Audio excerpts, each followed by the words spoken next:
Vermiculite, amiante, zonolite. Aujourd'hui, on va démystifier tout ça. J'étais avec Sébastien Cloutier, inspecteur à bâtiment de la firme Inspect Vision Plus. Salut Sébastien. Salut Maxime.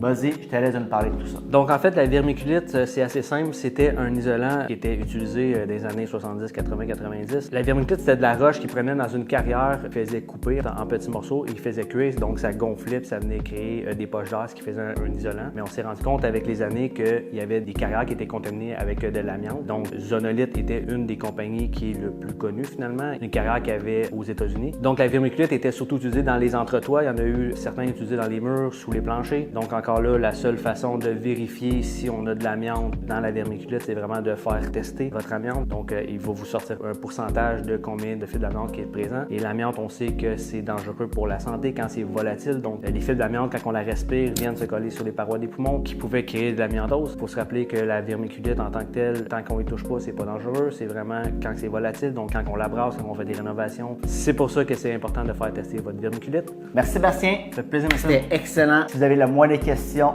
on est là pour vous, pour tous vos projets immobiliers. Merci beaucoup.